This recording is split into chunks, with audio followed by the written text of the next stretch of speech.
नमस्कार दोस्तों, इकोनॉमिक्स में आप सभी का स्वागत है। जैसा कि आप सभी जानते हैं, हम लोग बिजनेस स्टडीज का क्रैश कोर्स कर रहे हैं और कल हमने देखा था फंक्शनल स्ट्रक्चर, डिविजनल स्ट्रक्चर। तो आगे बढ़ते हैं और आज का नया टॉपिक स्टार्ट करते हैं, जो मैं कहूंगा 12th क्लास की बिजनेस स्टडीज का one of the most important topic, delegation of authority. तो बच्चों, डेलीगेशन ऑफ अथॉरिटी समझते हैं और इसे थोड़ा सा बारीकियों से समझेंगे ताकि आप लोगों को अच्छे से ये कॉन्सेप्ट आ जाए, क्योंकि ये कॉन्सेप्ट वो है जिसका डायरेक्ट क्वेश्चन या case study 1 number, 3 number, 4 number, 6 number, 5 number, किसी भी रूप में आप डेलीगेशन ऑफ अथॉरिटी को एक्सपेक्ट कर सकते हो, क्योंकि बहुत इंपॉर्टेंट टॉपिक है ये। तो देखते हैं delegation of authority.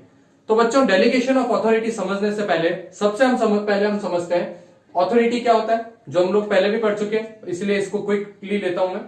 Authority means power to take decision, responsibility means obligation to perform task, यानी काम को करने की जिम्मेदारी, और अकाउंटेबिलिटी एक तीसरा टर्म हमारे सामने आता है जो रेस्पॉन्सिबिलिटी का ही पार्ट होता है।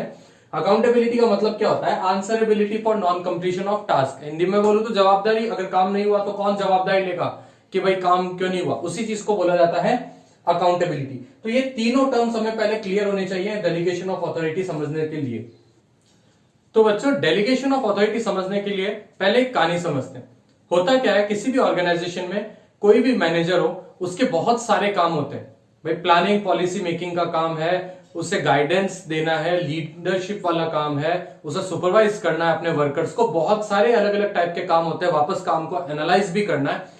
तो अब एक मैनेजर, अगर या हम बात करें उस मैनेजर के पास इतने सारे काम है, तो कई बार ऐसा होता है कि वो ओवरबर्डन्ड हो जाता है, यानी उसके पास बहुत ज्यादा काम है जो अकेला उसके लिए करना पॉसिबल नहीं है। तो अब उस टाइम पे क्या जरूरत होती है कि वो थोड़ा सा काम अपना नीचे वाले लेवल पे अपने से जो अंडर में जो सबॉर्डिनेट काम कर रहे हैं उनको पास ऑन कर दे। उसी चीज को हम बोलते हैं डेलीगेशन। अब ये कैसे होता है, देखो कि भाई मैनेजर के पास बहुत सारा काम है, तो सबसे पहले वो डेलीगेट क्या करता है? सबसे पहले वो करता है डेलीगेट रेस्पॉन्सिबिलिटी को। मैंने यहां नंबर 1 लिखा है, इसलिए आप सीक्वेंस समझते जाओ क्या हो रहा है। तो सबसे पहले क्या करता है, वो थोड़ा काम दे देता है कि भाई ये काम तेरे को करना है। फॉर एग्जाम्पल, मैं एक मैनेजर हूं सपोज, या मैं अपने सपोज एक घर का ही काम की बात करता हूं कि मुझे क्या बोलते हैं, बहुत सारे काम है, पढ़ाना है और टेस्ट वगैरह, पेपर वगैरह चेक करने, और सपोज मेरे को अगर कोई काम दे दिया कि बाजार से ये सामान लेके आना। अब मैंने क्या किया, मैंने सपोज मेरे एक स्टूडेंट को बोला कि मैंने कहा ये भाई बाजार से सामान लेके आ जाना तू, ये तेरी रेस्पॉन्सिबिलिटी है। यानी सबसे पहले मैंने क्या किया, काम दिया, responsibility, obligation to perform task, इसको डेलीगेट कर दिया नीचे वाले लेवल पे। अब हुआ क्या, इस रेस्पॉन्सिबिलिटी को फुलफिल करने के लिए मैचिंग अथॉरिटी की भी जरूरत है। हमने एक प्रिंसिपल पढ़ा था, अच्छे से याद करो उस प्रिंसिपल को। उस प्रिंसिपल का नाम था, अगर हम बात करें, हेनरी फ्यूल का प्रिंसिपल था authority and responsibility. Authority and responsibility principle बहुत काम का। यहां पे भी ऑथोरिटी एंड रेस्पॉन्सिबिलिटी का मतलब क्या था कि अगर आप कोई रेस्पॉन्सिबिलिटी देते हो तो उतनी ऑथोरिटी भी दो, या ऑथोरिटी देते हो तो उतनी रेस्पॉन्सिबिलिटी भी दो, यानी दोनों में बैलेंस होना चाहिए, वरना क्या होगा, काम ढंग से नहीं हो पाएगा। तो अब सपोज मैंने उसको रेस्पॉन्सिबिलिटी दी, अब मैं उसको थोड़ी सी पावर भी देता हूं। मैंने उसको दे दी अपनी बाइक की चाबी, ताकि वो टाइम पे मेरा बाजार से सामान लाके दे सके। तो यानी पहले रेस्पॉन्सिबिलिटी डेलीगेट की मैंने, और उसके बाद मैंने क्या किया, ऑथोरिटी दी। और ऑथोरिटी देने के साथ ही मैं क्या करता हूं, उसको अकाउंटेबल भी बनाता हूं। ये थर्ड स्टेप, यानी ऑथोरिटी भी दे दी, रेस्पॉन्सिबिलिटी भी दे दी, अब मैंने उसको बना दिया अकाउंटेबल, कि बस अब अगर काम नहीं हुआ तो मैं तेरे से जवाब मांगूंगा।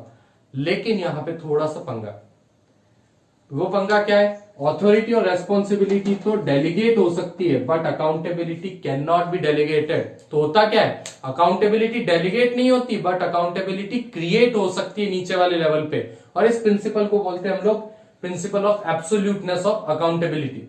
यानी हुआ क्या कि भाई अगर वो काम नहीं होता तो मैं तो अपने स्टूडेंट से जवाब मांग सकता हूं कि ये मेरा बाजार से सामान लेने का जो काम था वो हुआ या नहीं हुआ, बट मुझे जिसने वो काम दिया, जैसे मेरे पापा ने दिया, मेरी मम्मी ने दिया, तो वो क्या करेंगे, वो मुझसे ही जवाब मांगेंगे। यानी मेरी अकाउंटेबिलिटी डेलीगेट नहीं हुई है, वो सिर्फ मैंने उस पर क्रिएट करी है, मेरी अकाउंटेबिलिटी खत्म नहीं हुई है। यानी मैं उन्हें ये नहीं कह सकता कि वो उससे पूछ लो उसने काम नहीं किया, नहीं, वो तो मुझसे ही जवाब मांगेंगे। तो वही बात है, accountability can never be delegated, it can just be created, and this principle is known as principle of absoluteness of accountability. तो ये बहुत इंपॉर्टेंट चीज है बच्चों, ये ध्यान में रखना। तो सबसे पहले वापस समझते इसका प्रोसेस, यानी सबसे पहले हमने रेस्पॉन्सिबिलिटी डेलीगेट की और उसकी मैचिंग अथॉरिटी भी हमने दी, और अथॉरिटी देने के साथ ही हम उसे क्या करते हैं, अकाउंटेबल भी बना देते हैं ताकि काम वो टाइम पे कर ले। बट हमारी अकाउंटेबिलिटी खत्म नहीं होती, और इसी चीज को हम बोलते हैं principal of absoluteness of accountability. तो ये होता है डेलीगेशन का प्रोसेस। और क्यों किया जाता है, क्योंकि कई बार भाई मैनेजर ओवरबर्डन्ड है तो उसे काम करवाने की जरूरत है। अब उससे अकेले से काम सब कुछ नहीं हो सकता, तो वो अपने नीचे वाले लेवल पे रेस्पॉन्सिबिलिटी अथॉरिटी डेलीगेट कर देता है और अकाउंटेबिलिटी क्रिएट कर देता है। तो ये जो होल प्रोसेस है, इसी पूरे प्रोसेस को हम लोग बोलते हैं डेलीगेशन ऑफ अथॉरिटी। तो बच्चों अभी हमने पढ़ा डेलीगेशन। तो डेलीगेशन का मतलब हमने देखा था, इसका मतलब क्या होता था कि transfer of authority to the lower level, इसी तरह से या टू द सबऑर्डिनेट, ये डेलीगेशन होता था। अब हम लोग पढ़ने वाले हैं डेलीगेशन के साथ डिसेंट्रलाइजेशन। अब डिसेंट्रलाइजेशन ऑफ अथॉरिटी क्या होता है, तो बच्चों ये क्या है, और कुछ नहीं है, ये जस्ट डेलीगेशन का ही एक्सटेंशन है। ठीक है, जैसे अगर पावर एक जस्ट नीचे वाले को डिस्ट्रीब्यूट की तो ये डेलीगेशन है, पावर नीचे वाले को, फिर उसके नीचे वाले को, फिर उसके नीचे वाले को, ये सब क्या होता है, ये डिसेंट्रलाइजेशन होता है। यानी it is extension of delegation, और it is selective disposal of authority at every level.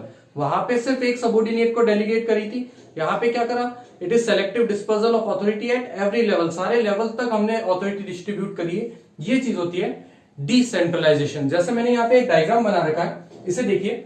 Director ने अथॉरिटी दी प्रोडक्शन हेड को, ये डेलीगेशन था। फिर प्रोडक्शन हेड ने प्रोडक्शन मैनेजर को, ये डेलीगेशन हुआ। प्रोडक्शन मैनेजर ने सुपरवाइजर को, ये delegation. Supervisor foreman delegation, foreman to machine operator delegation. तो यानी हर स्टेप पे क्या करा, उन्होंने अपने नीचे वाले सबऑर्डिनेट को अथॉरिटी देते गए, तो डेलीगेशन होता गया। और अगर हम लोग कंप्लीटली देखें तो डायरेक्टर से लेकर अथॉरिटी पहुंची है मशीन ऑपरेटर तक, थोड़ी थोड़ी अथॉरिटी सबके पास पहुंची है। Mean selective disposal of authority at every level. तो ये चीज क्या होती है, यही चीज होती है हमारी डिसेंट्रलाइजेशन। अब डेलीगेशन और डिसेंट्रलाइजेशन का रिलेशन आपको समझ में आया होगा। Delegation means authority multiplied by 2, decentralization means authority multiplied by many, और it is an extension of delegation of authority. अब साथ साथ में एक चीज हमें यह जानना भी जरूरी है कि डेलीगेशन तो एक रूटीन फंक्शन है, इसका स्कोप लिमिटेड है, 2 जनों में अथॉरिटी भाई बढ़ गई। लेकिन डिसेंट्रलाइजेशन रूटीन फंक्शन नहीं है, ये वन टाइम डिसीजन होता है। यानी डेलीगेशन तो क्या होता है, हर मैनेजर इतना थोड़ा बहुत ओवरबर्डन होता है तो अपने सबऑर्डिनेट को अथॉरिटी डिस्ट्रीब्यूट डेलीगेट करता ही है। बट डिसेंट्रलाइजेशन का डिसीजन लिया जाता है टॉप लेवल के द्वारा कि हमें डिसेंट्रलाइजेशन करना है या नहीं करना, और वन टाइम डिसीजन है। इसको अगर हमने डिसेंट्रलाइजेशन कर दिया तो फिर वापस बदलना थोड़ा मुश्किल हो जाता है। तो ये चीज डेलीगेशन और डिसेंट्रलाइजेशन में हम बात करें थोड़ा अंतर होता है। डिसेंट्रलाइजेशन का ऑपोजिट होता है centralisation, power remain in hands of few. यानी कुछ ही लोगों के हाथ में पावर है, टॉप लेवल के हाथ में पावर है, उनके हाथ में ही है, तो फिर वो सब सेंट्रलाइजेशन है। बट इसका ऑपोजिट अगर हमने बांट दी पावर तो हो गया डिसेंट्रलाइजेशन। जैसे हम अपने गवर्नमेंट से सीख सकते हैं कि भाई गवर्नमेंट भी अगर हम लोग अपने देश में देखें तो हमारे देश में सेंट्रल गवर्नमेंट भी है, स्टेट गवर्नमेंट है और लोकल बॉडीज भी है। तो पावर एकदम हमारे बात करें तो जमीनी स्तर तक, अब विलेजेस तक पावर डिस्ट्रीब्यूटेड है कई लेवल्स के अंदर। तो ये जो चीज है ये डिसेंट्रलाइजेशन का ही एक एग्जांपल है। ठीक है बच्चों, तो ये डेलीगेशन और डिसेंट्रलाइजेशन का आपको आई होप समझ में आया होगा। अब चलते हैं हम लोग डिसेंट्रलाइजेशन और डेलीगेशन के क्या इंपॉर्टेंस है उनकी तरफ। तो बच्चों जो सबसे पहला इंपॉर्टेंस आ रहा है वो हमारे सामने है डेवलप्स इनिशिएटिव। होता क्या है, जब हम लोग पावर डिस्ट्रीब्यूट करते हैं, पावर डेलीगेट करते हैं हमारे सबऑर्डिनेट को, तो उसमें सेंस ऑफ बिलोंगिंगनेस तो डेवलप होती है, वो मोटिवेट तो होता ही है, साथ साथ में इनिशिएटिव होता है। इनिशिएटिव डेवलप होने का मतलब क्या है कि वो अपनी तरफ से अपनी खुद की क्रिएटिविटी को भी यूज कर सकता है, खुद की तरफ से कोई स्टेप ले सकता है, हम उसको उतनी फ्रीडम दे रहे हैं। ये चीज होती है डेवलप्स इनिशिएटिव। अगर हम उसे फ्रीडम देंगे, वो अपनी तरफ से कोई स्टेप ले सकता है, तो हो सकता है कि भाई बेटर वे में काम हो जाए। हो सकता है कि हम भी कुछ लैक कर रहे थे और उसमें कुछ प्लस पॉइंट था, उसका बेटर हम लोग यूज कर सकें। देन इसी इनिशिएटिव की वजह से क्या होता है, हम लोग बात करें तो क्विक डिसीजन मेकिंग भी आती है। होता क्या है कि अब हमने उसे पावर दे दी, अब उससे बार बार हमसे पूछना नहीं पड़ेगा कि भाई उसके पास पावर है, he has the power to take decision. तो क्या होगा, अगर लोअर लेवल तक पावर्स डिस्ट्रीब्यूटेड हो तो क्या होगा, डिसीजन एकदम फास्ट क्विक एकदम लिया जाएगा। लेकिन इसमें मैंने पहले भी कहा है कि हमेशा ध्यान रखना हेनरी फ्यूल का principle, centralisation and decentralisation. Power कौन सी डिस्ट्रीब्यूट करनी है, रूटीन डिसीजन वाली पावर डिस्ट्रीब्यूट करो, इंपॉर्टेंट पॉलिसी मैटर वाली पावर जो है वो सेंट्रलाइज रखो टॉप लेवल के पास, ताकि रूटीन डिसीजन में कोई भी दिक्कत नहीं आए, काम जल्दी होता जाए। लेकिन कुछ इंपॉर्टेंट ऐसे भी काम होते हैं जो हर किसी के हाथ में नहीं दिए जा सकते, जो हम लोग बात करें लोअर लेवल तक डिस्ट्रीब्यूट नहीं की जा सकती कुछ पावर्स, तो उससे सेंट्रलाइज रखना ही सही है। तो इनसे एकदम क्विक डिसीजन होती है, क्विक डिसीजन मेकिंग होती है। देन हम लोग अगर बात करें तो मैनेजरियल टैलेंट फॉर फ्यूचर, यानी अगर हमने किसी को पावर दी, वो काम कर रहा है, वो काम करते करते सीख रहा है, उसे ये पता है कि क्या प्रॉज एंड कॉन्स है, क्या दिक्कत आती है, क्या प्रॉब्लम्स आती है काम करने में, क्या प्रॉब्लम्स आती है मैनेज करने में, क्या सॉल्यूशन हो सकता है उस चीज का, तो वो एकदम पूरी तरह से काम को अच्छे से 360 एंगल में सीख जाएगा। और ये चीज से क्या होगा कि अगर फ्यूचर में हमें उसे प्रमोट करने की जरूरत पड़ी तो हमें बिल्कुल भी सोचने की जरूरत नहीं है, बिकॉज ये ऑलरेडी नोज द वर्क। तो इसीलिए जो मैनेजरियल टैलेंट है वो डेवलप होता है फ्यूचर के लिए, और ये जरूरी भी है। देखो भाई सीधी सी ये तो एक बात करें तो ये चलती हुई परंपरा की तरह मान लो कि अगर आपको गद्दी देनी है वो नीचे वाले को, तो उसे काम भी सिखाना है। तो भाई बस इसीलिए डिसेंट्रलाइज करते हैं हम लोग पावर, इसीलिए हम लोग पावर डेलीगेट करते हैं कि क्योंकि कल को ऊपर वो पोजीशन पे है वो बंदा रिटायर होगा, वो बंदा ऑर्गेनाइजेशन छोड़ के चले जाए, तो हमें जरूरत है नए बंदे की। और बाहर से अपॉइंट करने से बढ़िया है ना कि अगर हम अपने ही सबऑर्डिनेट को प्रमोट कर दें। और उसका क्या रीजन है कि भाई उसे काम हमारे ऑर्गेनाइजेशन का ज्यादा अच्छे से समझ में आता है। तो ये होता है डेलीगेशन या डिसेंट्रलाइजेशन का एक और plus point, develops managerial talent for future. Then हम बात करें तो टॉप लेवल मैनेजमेंट, मैंने पहले भी कहा था डेलीगेशन या डिसेंट्रलाइजेशन मेन क्यों किया जाता है, ताकि थोड़ा सा बर्डन कम हो टॉप लेवल मैनेजमेंट का, उसे सोचने का मौका मिले, वो इंपॉर्टेंट पॉलिसी मेकिंग पे ध्यान दे सके बजाय रूटीन डिसीजन के ऊपर ध्यान देने के। तो इसीलिए क्या होता है अगर हम लोग डेलीगेशन या डिसेंट्रलाइजेशन करते हैं तो क्या होता है टॉप लेवल मैनेजमेंट का थोड़ा सा बोझ तो हल्का होता है, he gets the top level management gets relief. तो ये है relief to top level management. Then हम बात करते हैं ग्रोथ की। होता क्या है कि अगर हमने लोअर लेवल तक मैनेजर में पावर डिस्ट्रीब्यूट कर दी और डिपार्टमेंटल हेड्स को अपने अपने डिपार्टमेंट की पावर दे दी, तो वो क्या करेंगे, वो बेस्ट अपना काम करने की कोशिश करेंगे। और हमें फिर क्या करें पता है कि कौन बेस्ट कर रहा है, कौन नहीं कर रहा है, कौन सा डिपार्टमेंट ज्यादा रेवेन्यू जनरेट कर रहा है, कौन सा डिपार्टमेंट कम रेवेन्यू जनरेट कर रहा है। तो हमें पता है कि अपनी एक्टिविटीज का एक्सपेंशन कौन से डिपार्टमेंट में करना है, कौन से डिपार्टमेंट में नहीं करना, या किस डिपार्टमेंट में हमें ज्यादा जोर देने की जरूरत है कि भाई यहाँ काम ढंग से नहीं हो रहा, और किस में हमें एकदम लाइटली लेना है। तो वो सब चीजें हमें इजीली पता चल जाती है जब हमारी अथॉरिटीज डिस्ट्रीब्यूटेड रहती है। तो इससे ग्रोथ भी अच्छे से होती है। और बेटर कंट्रोल करना बहुत आसान है, क्योंकि भाई लोअर लेवल तक मैनेजर्स के पावर डिस्ट्रीब्यूटेड है, तो इजीली हर लेवल पे हर मैनेजर के पास पावर है, तो सुपरवाइज करना, कंट्रोल करना बहुत आसान हो जाता है अगर हमने डिसेंट्रलाइजेशन किया हुआ है तो। और नहीं किया हुआ होगा तो टॉप लेवल मैनेजमेंट को एकदम ग्राउंड लेवल तक कंट्रोल करना पड़ेगा, उसे हर डिविएशन एनालाइज करनी पड़ेगी, और ये बहुत कॉम्प्लिकेटेड हो जाएगा। तो ये वो बात करें अगर हम लोग, तो कंट्रोल करने में बहुत मदद मिलती है अगर डिसेंट्रलाइजेशन हो तो।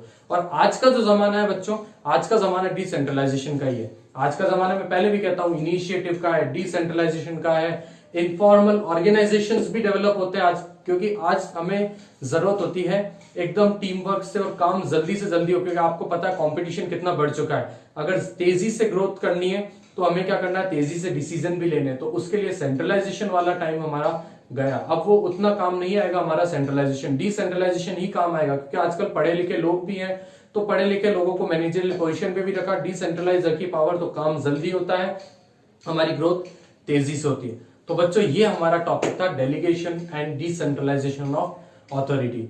अब मैं आपके लिए एक दो क्लासेस कुछ केस स्टडीज की लाने वाला हूं। तो अभी तक जो 5 चैप्टर्स हुए आप लोग इनको अच्छे से रिवाइज कीजिए, और हम लोग अब आएंगे परसों, यानी हम लोग कल वीडियो नहीं बना रहे, अब हम लोग बनाएंगे वीडियो परसों। और परसों मैं आपके लिए लाऊंगा कुछ केस स्टडीज का पेटारा, थोड़ा सा लंबा वीडियो हो सकता है, बट केस स्टडीज हम लोग परसों करेंगे।